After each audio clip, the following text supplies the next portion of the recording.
Zbirka priča o grehu. Priča 3. Šta je greh? U pravoslavnoj teologiji greh se definiše kao svaka misao, reč ili delo koje je u suprotnosti sa Božjom voljom i ljubavlju. On predstavlja poremećaj odnosa između čoveka i Boga, kao i međuljudskih odnosa. Sama reč greh znači promašaj cilja. A šta je cilj za nas hrišćane? Odgovor na to pitanje zavisi od toga kako mi pristupamo Bogu, da li kao robovi, sluge ili deca. Blaženi Teofilakt je govorio da postoje 3 tipa ljudi koji se spasavaju.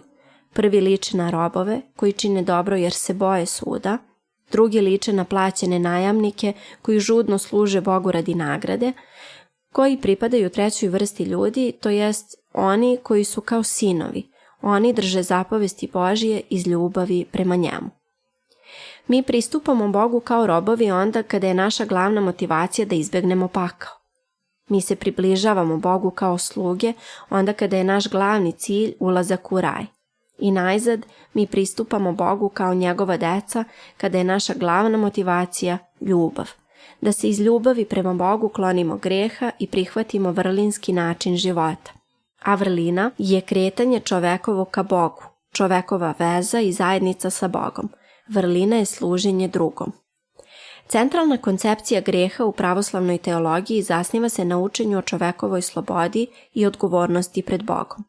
Prema pravoslavnom učenju, Bog je stvorio čoveka sa slobodnom voljom i sposobnošću da razlikuje dobro od zla. Međutim, uprkos Božjem daru slobode, čovek često koristi svoju volju na načine koji su u suprotnosti sa Božjim planom za njega. Greh se može manifestovati na različite načine, uključujući misli, reči i dela. U pravoslavnoj tradiciji postoji razlikovanje između različitih vrsta greha, kao što su grehovi tela, poput preljube, bluda, krađe, i grehovi duha, poput gordosti, zavisti, mržnje. Pravoslavna crkva uči da je greh univerzalna ljudska pojava i da niko nije lišen grešnosti.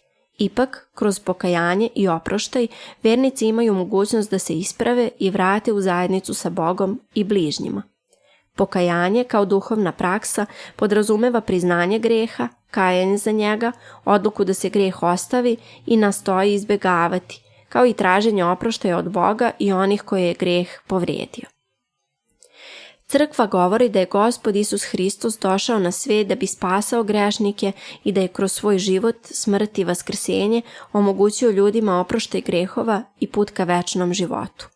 Sveta tajna ispovesti, koji je deo crkvenog života, omogućava vernicima da ispovede svoje grehe svešteniku i da dobiju oproštaj grehova od Boga.